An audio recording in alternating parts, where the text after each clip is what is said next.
Estou aqui com o Fábio Weintraub, que coordena uma série de poesia para o selo Comboio de Corda da Edições SM. Essa série é voltada para o público infantil e juvenil. Estou também com o escritor e poeta Rui Proença. Fábio, por que Comboio de Corda? Então, o nome do selo veio de um poema muito conhecido do Fernando Pessoa, que se chama Autopsicografia. Nesse poema ele diz que o coração é como um comboio de corda que gira nas calhas de roda a entreter a razão. Então, a ideia de um coração equiparado a um brinquedo, um trem de corda, esse aspecto lúdico, essa mistura entre razão e diversão e emoção, tudo a gente achou que tinha muito a ver com uma coleção destinada ao público infantil e juvenil. Essa coleção, além da série de poesia, também inclui uma série de teatro, uma série de conto, uma série de tradições populares e uma série de romances que está saindo agora. Tudo para criança. Tudo para crianças e adolescentes. Legal, interessante. Rui, como foi participar do Comboio de Corda? Então, eu vinha escrevendo poemas para crianças já faz um bom número de anos. E eu nunca tinha juntado esses poemas e fui convidado pelo editor da SM, Fábio Weintraub, a apresentar esses poemas para a editora para uma análise. E foi interessante porque, além de me pedir os poemas para crianças, o Fábio sugeriu que eu mandasse também alguns poemas que eu escrevo para adultos, mas que tem assim um olhar que é próprio do olhar infantil. E com isso, assim, eu enviei cerca de 40 poemas para ele e nós juntos escolhemos o que seria assim o número de poemas que comporiam um livro e resultou nesse livro Coisas Daqui. Que legal. Fábio, me diz uma coisa, existe regra para escrever para criança?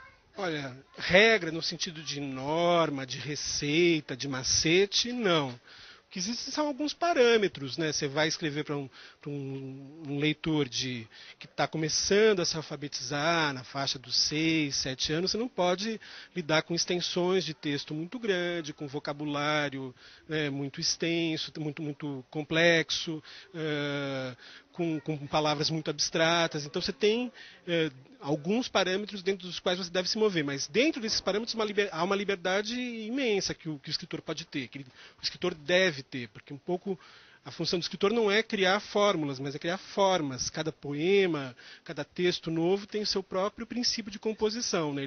O escritor não trabalha no piloto automático, obedecendo regrinhas ou macetes, senão faz má literatura, né? O escritor que de fato tem alguma coisa, alguma contribuição a dar, ele deve arejar a linguagem, deve escapar do sentimentalismo, do moralismo, dos lugares comuns e deve tratar a criança não como um cidadão de segunda categoria, para o qual certos assuntos são proibidos, mas sim como um ser complexo que tem sexualidade, que tem vivências ligadas à violência, à morte, enfim, tudo isso tem que entrar na literatura juvenil, infantil, a não ser que se queira fazer uma coisa só com abelhinhas, florzinhas, né, o sol, isso que na verdade mais afasta as crianças dos livros do que as conquista.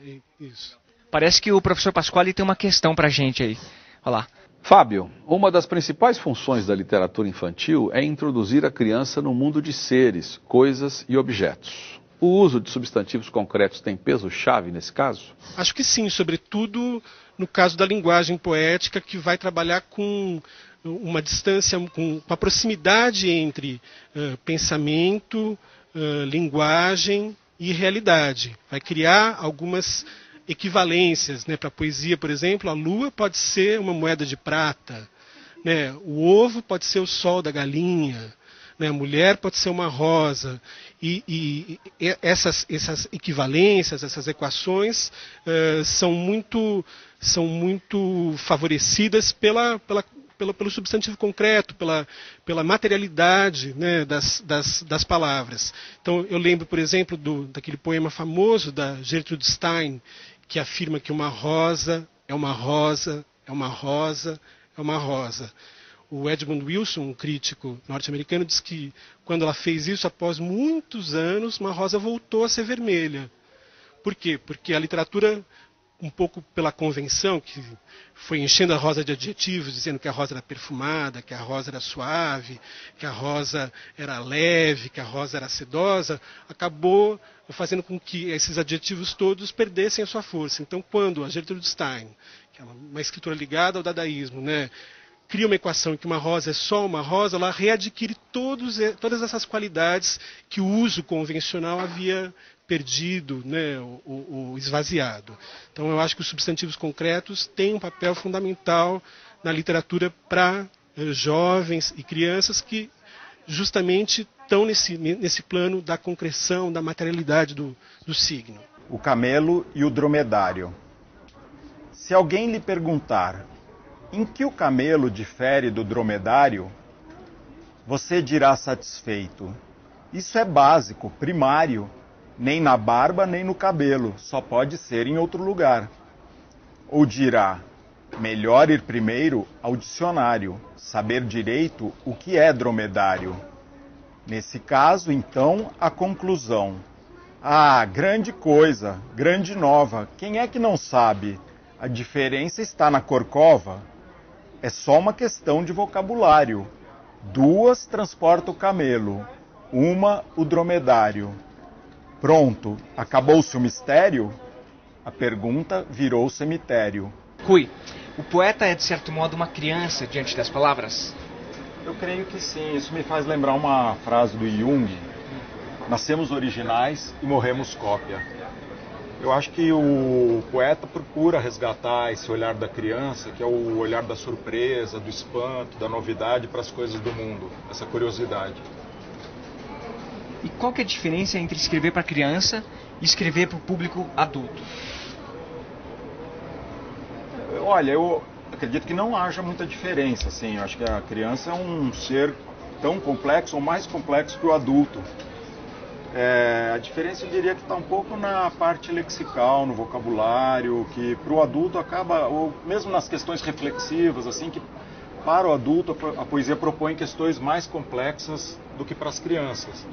Mas as crianças você tem que circular dentro de um universo, que é o universo delas, claro, provocando, criando desafios, mas respeitando um pouco os limites do universo de conhecimento das crianças. Enquanto para os adultos, eu acho que você pode ir mais longe, voar mais, assim. Você tem um que você acha mais fácil? Escrever para criança ou escrever para adulto? Ou não, não existe isso? Olha, eu acho mais complicado escrever para crianças, porque estabelecer esse diálogo harmônico com as crianças, descobrir qual que é o tom que as crianças alcançam e se interessam por ele, sem cair no reducionismo, na simplificação, acho que essa é a grande questão. Acho mais difícil escrever para criança do que para adulto.